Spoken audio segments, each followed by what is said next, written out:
Everybody, welcome back to Behind the Book, unpacking Black financial culture, building your wealth from the inside out. I'm your host, Michael Thomas, and author of the book. If you have not had an opportunity to pick it up, I want to encourage you to do that. It's available wherever books are sold online. And for those of you who are crypto curious, you can actually purchase a copy of the book utilizing blockchain technology through a company called Stuff.io. So today, I want to touch on really, really quickly, and here's the book, chapter 3, which is securing the bag requires securing the heart. And one of the things I was incredibly mindful of as I was writing the book is that I didn't want to shy away from my own vulnerabilities.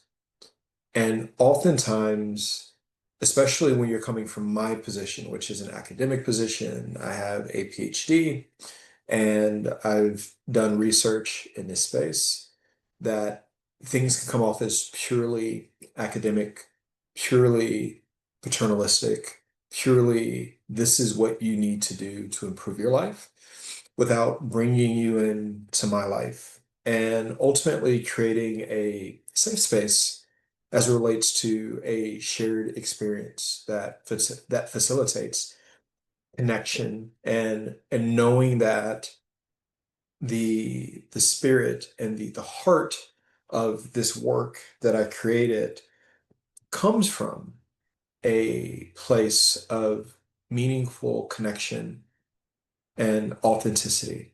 And so that was incredibly important to me in writing this book. And I felt like it would be disingenuous if I engaged in a process of making it seem as if I have everything together financially, relationally, spiritually. Like I'm no guru. I'm not perfect. And I navigate life with imperfections, being an imperfect being, being an imperfect human, that aspires to still be excellent in a lot of different domains of my life, despite my shortcomings and despite my setbacks. And I thought it was very important to kind of unpack some of these elements in a book. So I wanted to share a brief excerpt with you here, if you don't mind, and kind of engage in a little bit of a read along. And I reference one of my favorite movies, Paid in Full here. There's this one scene in Paid in Full where Mitch, one of the lead characters, is about to walk out of the corner shop. His uncle, Ice, who happens to be there hanging out, challenges Mitch to provide more financial support to family members. Mitch replies, I'm broke, while flashing some of his jewelry. And then Ice responds, I see you shine in bleep. Ice responds, I can smell a bleep with money. Even Ray Charles can see that you got money. This scene is triggering for me and brings up so many negative emotions that I wrestle with about money. Just as sure as I was influenced by secular hip hop songs, misquoted Bible verses about money being the root of all evil, stuck with me. Having money made me feel like target. And what's fascinating about this particular chapter of the book is that I speak to this whole notion at this point that if you engage in a process of securing the bag without securing the heart with an equal amount of intention and effort, it's a lost cause. Money comes and goes. It flows, right? It's not static. It's not stuck. It's not fixed. And oftentimes when we navigate our financial journeys, it's easy to believe that money will fix everything. And unfortunately, that's not the case. Oftentimes we use money to self-soothe.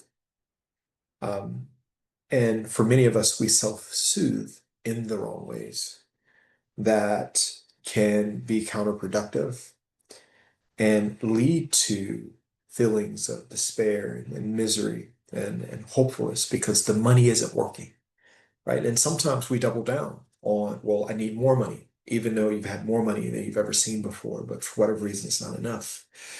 And then you get more money, and then for whatever reason, it's not enough. And then you get more money, and then more money, more positions, and more titles, and more corner offices, and you're chasing this thing that is very elusive and it's very fleeting, which is joy, commitment, happiness, contentment, satisfaction, love of self.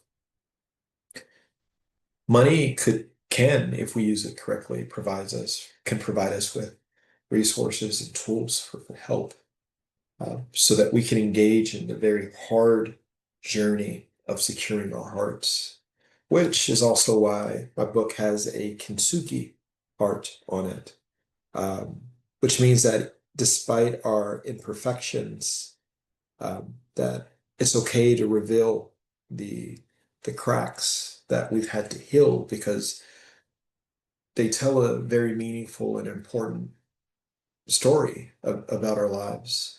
And we don't have to hide those things. We can reveal those things, reveal that level of vulnerability about ourselves that allows for us to live a authentic human experience because none of us is perfect. So before I started to dive into any other areas of the book, the first few chapters really revolve around understanding that you are the main thing, really understanding that you are important in your own story and financial journey. And then also creating the safe space to say that, you know what, sometimes money isn't enough. And it's very important that we realize that, either for our personal relationships and relationships that we have with others. And there's nothing wrong with securing a bag. And I want to strongly encourage you to go make your money.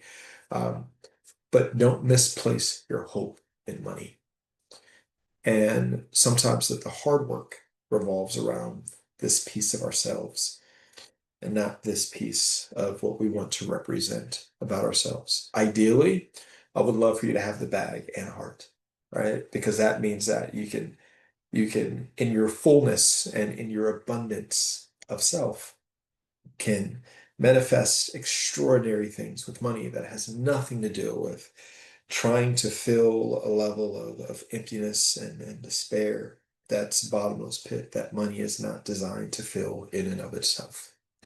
And I wanted to really lead with that part of the book and to basically share my shortcomings, things that I still wrestle with today as it relates to money and my personal experience, money scripts that I have around it, and just to be authentic in my journey because personally, I feel as if you have to have that level of vulnerability uh, in order to be able to achieve the goals that you hope for. Because doing this as an individual is one thing, but eventually you may come into relationship with someone. And if you haven't engaged in a healing process, an awareness process, how do you even find the words and the language to communicate what you're going through, what your experiences have been, and why you feel a certain way? And then even more important, to identify your adaptive responses to stressors, to trauma.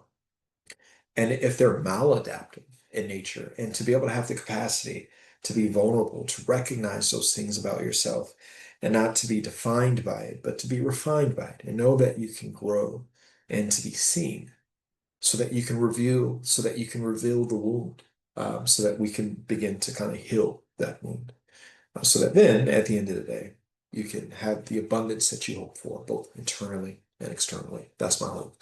So, Secure the Bag and the Heart is chapter 3. It talks about not just you being vulnerable, but me modeling, hopefully, vulnerability in a way that resonates with you. And for you to know that there's no shame or guilt to experience your own vulnerabilities as you navigate your financial journey. So I hope that you enjoyed this video. Until next time, you have more power than you think. Own it. Y'all stay blessed. Bye.